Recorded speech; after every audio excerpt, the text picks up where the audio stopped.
Hi, everyone, and welcome to the RavenCast, a product of the Raven Foundation, where we seek to make religion reasonable, violence unthinkable, and peace a possibility. I am Adam Ericksen, and I'm here with my dear friend and colleague at the Raven Foundation, Lindsey Paris-Lopez. Lindsey, thank you for being here.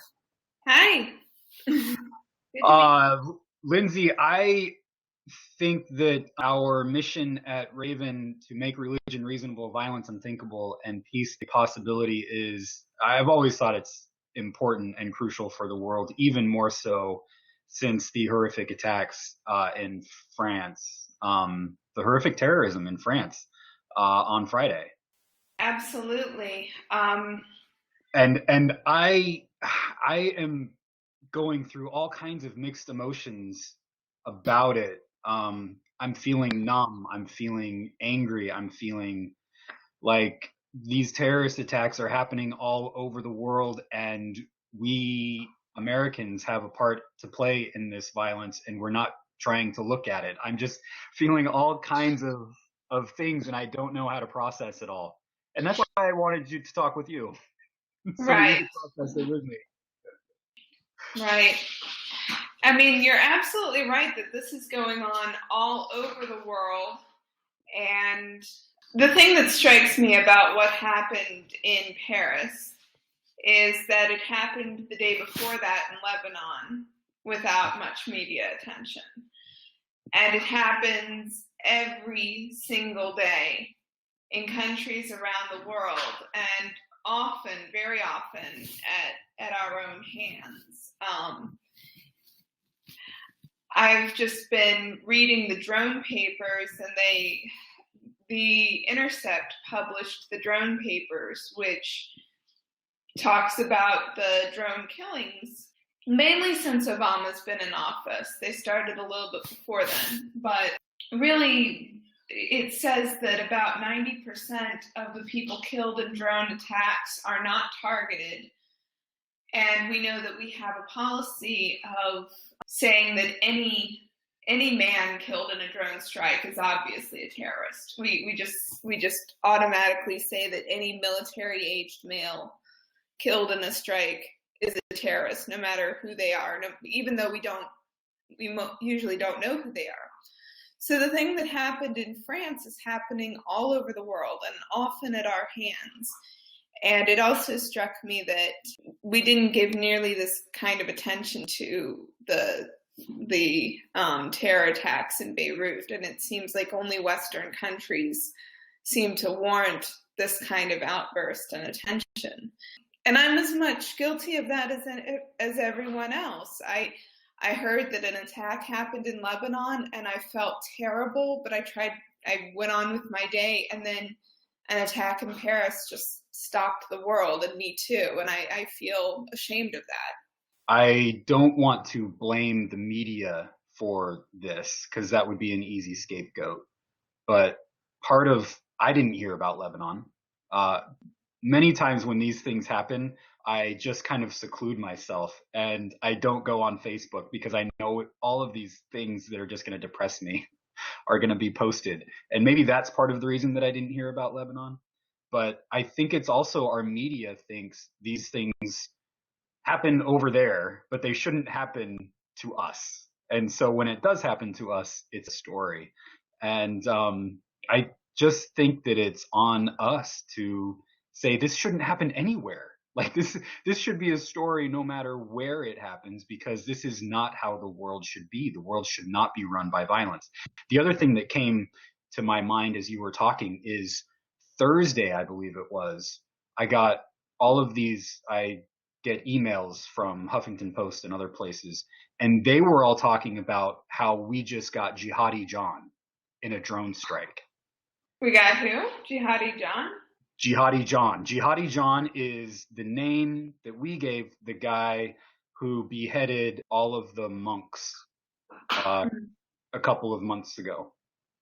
And here's the thing about violence and how Rene Girard has taught us that violence works. It just comes in a cycle. You you kill one of our guys and we're going to retaliate and we're going to get you back. And this is how terrorism functions. The violence of terrorism is meant to get a violent response back. That's how terrorists end up telling a narrative that they are the victims of Western aggression. And we can go back to the beginning of history and show and argue about who it was who delivered the first blow.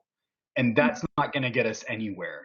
What matters is that we end up stopping this cycle of violence. And this is where we need to give this political message now more than ever, because our political message now is, hey, you hit us and we're going to hit you back. We're going to make it. Donald Trump is saying we're going to have the biggest army, the best army ever, and nobody's going to want to mess with us. That is the logic of violence, and it doesn't work because everybody is going to try to take down the people who think that they are the most violent. It just foments more violence and terrorism, and it's got to stop. It absolutely has to stop. You're right. Well, we already have the biggest army in the world. That's unquestioned. We already have a Defense Department that is greater in terms of funding, at least, than the rest of the world combined, and that's been established for a very long time. And Francois Hollande, the president of France, and I might have mispronounced his name, but I think I'm right. He said that France would be pitiless in its response. Pitiless. That was the English translation, and it just struck me how I was a little bit taken aback by how unsurprised I was. You know, I mean, it was just so cliche. I was hoping that there would be a little bit more of a nuance to the response, but it was just almost cartoon-like. It was just, they hit us, we're going to hit them back harder, and just no attempt at any kind of political nuance, even if the end goal was to beat them back as hard as they could. There was no sense of shame, no trying to even hide that. It's like we've come to the point where it seems like most of the world, it seems like politicians think the world is okay with this cycle of violence, think that that's what they think we want. They're not even trying to hide it. And it's so obvious that this kind of retaliation is, number one, exactly what ISIS wants, and going to keep us in a cycle of war that's designed to never end. And it's so obvious to me that all it causes is death and destruction and fear. Here's the thing that I keep coming back to. Yesterday at my church, they read the Beatitudes. Blessed are the merciful, for they will be shown mercy. You know, so when you're talking about a response, I like the Christian response to this is you show mercy, is you turn the other cheek.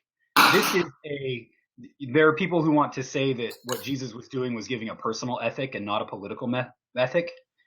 Jesus was giving a political ethic.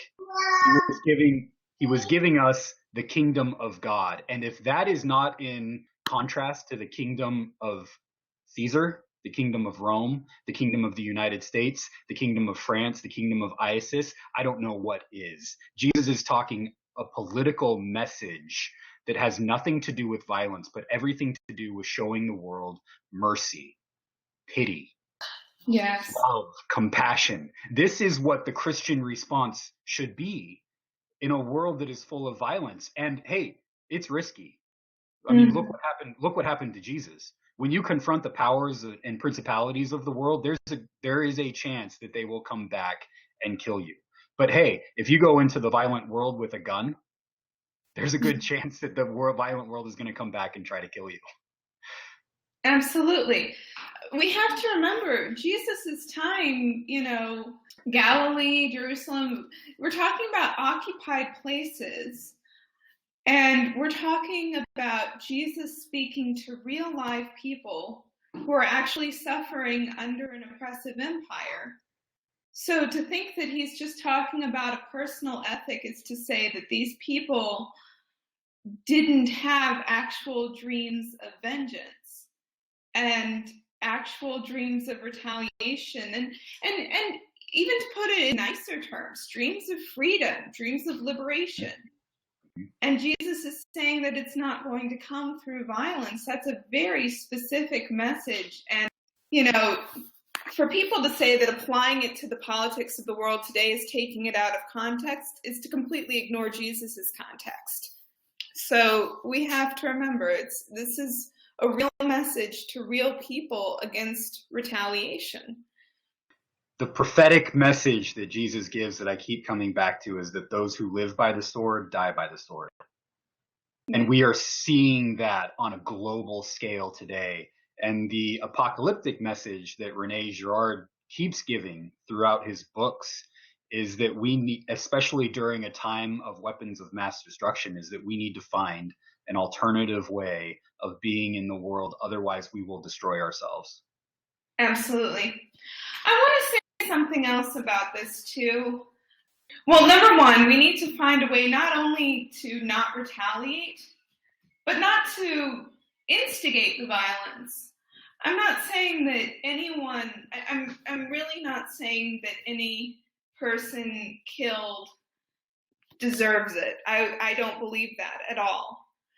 But I'm saying after shock and awe, after destroying Iraq under false pretenses, after destroying Afghanistan, which, yes, bin Laden had a home in Afghanistan, but there's a whole country of millions of other people there that we didn't really consider at all when we started our campaign against Al-Qaeda. It was a campaign against the whole population.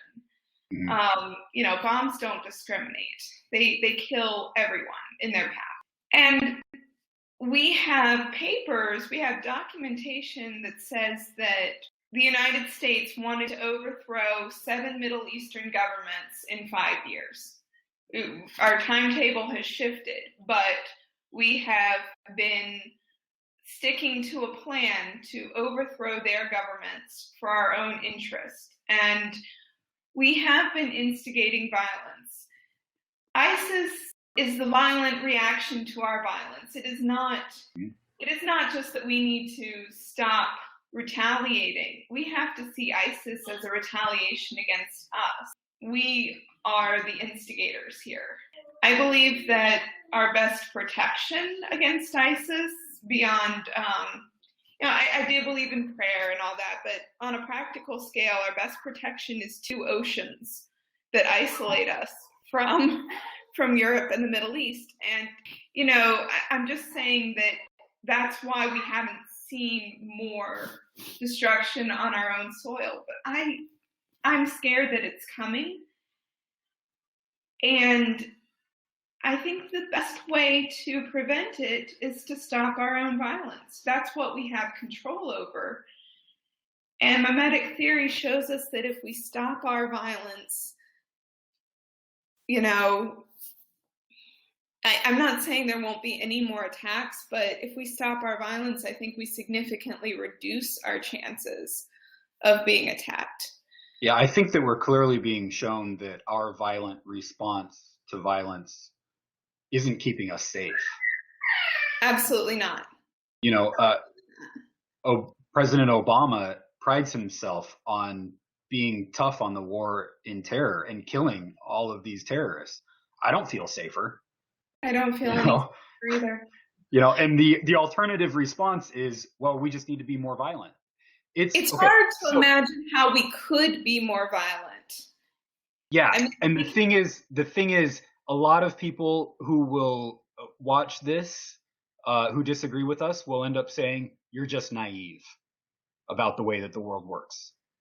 No, the truth about the way that the world works is that if you hit someone, the natural response for them is to hit you back. That's how the world works, until we are shown a different way, which is what, as Christians, is what we see in the person of Jesus, who calls us to turn the other cheek. Rene Girard says, if everyone turns the other cheek, no cheek will be slapped. That's absolutely, I agree with that.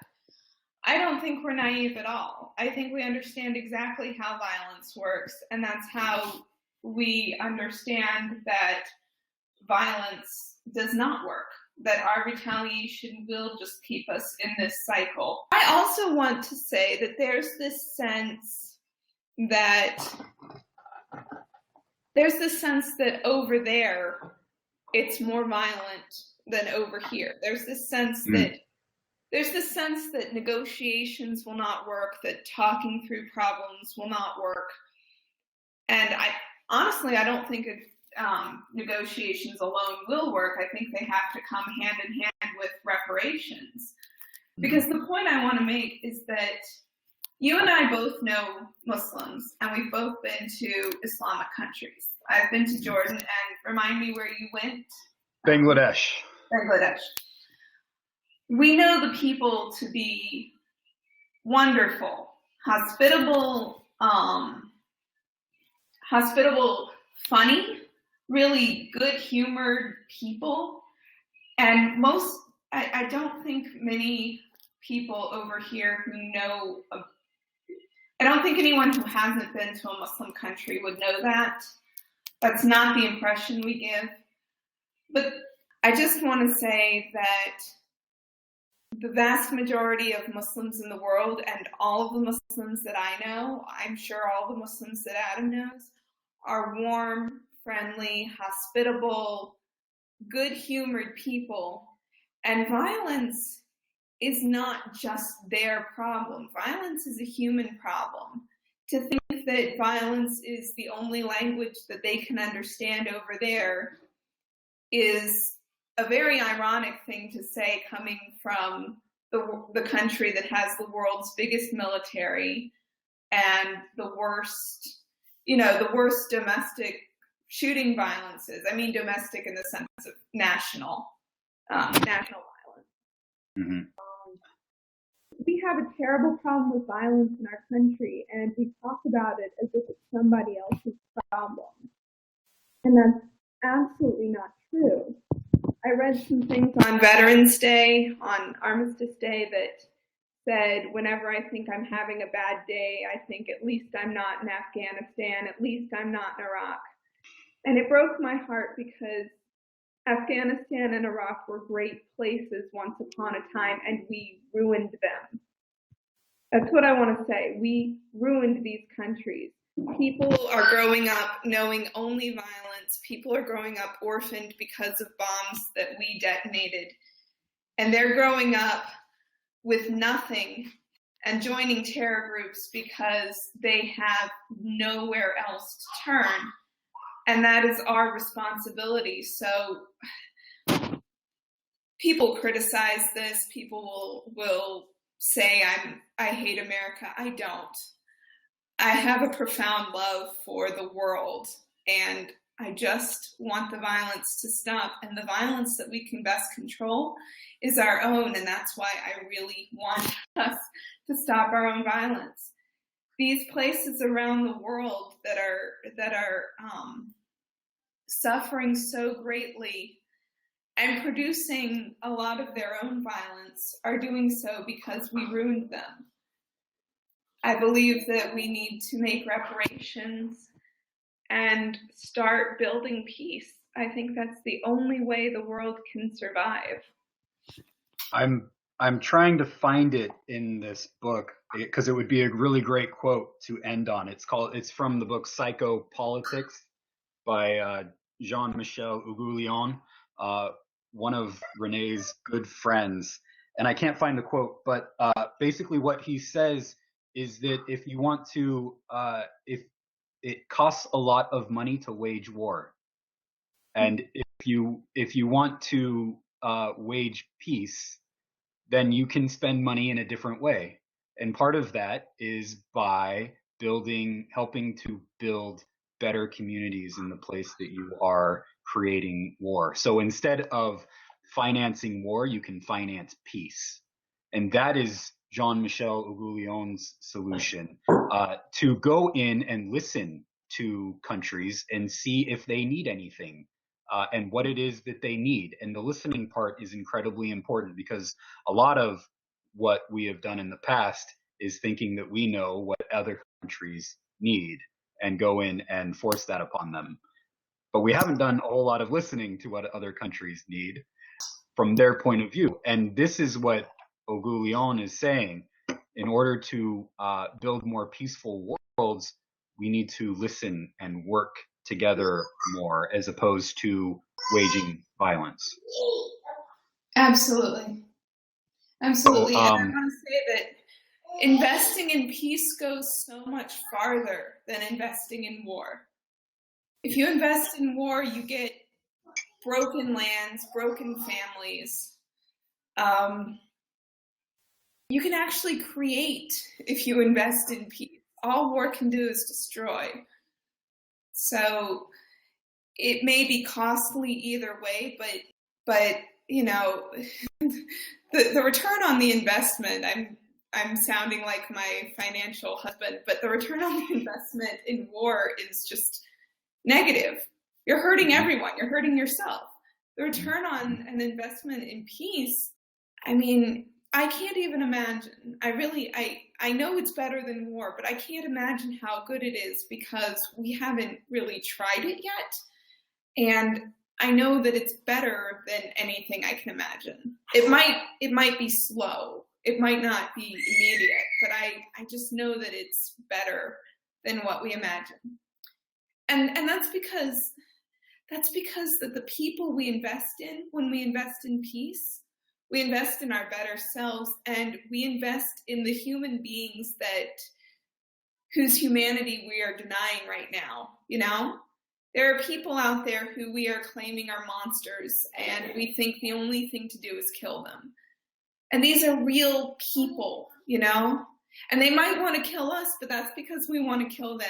And if we just stop killing, we realize that these are real people who have the image of God embedded in their hearts and souls, who are capable of love and goodness. We won't know how far we can go until that goes, until we can try it, you know? I love it, because a lot of people say, well, if we don't go to war, what can we do to stop them? It's a question that has no imagination behind it. What can we do? Imagine a different response, which is exactly what you're pointing to: investing in peace, investing in these other people, while at the same time taking responsibility for our own violence and investing our lives into a different way of life as well. Lindsey, that's a beautiful way to end it. Thank you for this conversation and helping me process the violence in the world. I really appreciate it. Thank you, Adam. I had a wonderful time speaking and being able to say out loud things that I know I would edit if I were typing them on paper. I'm glad I just said them out loud, because I think they are things that need to be said, and it is good to be able to talk it out with you too. Absolutely. And thank you, everybody, for joining us for this episode of the RavenCast. Until next time, peace be with you. Peace be with you.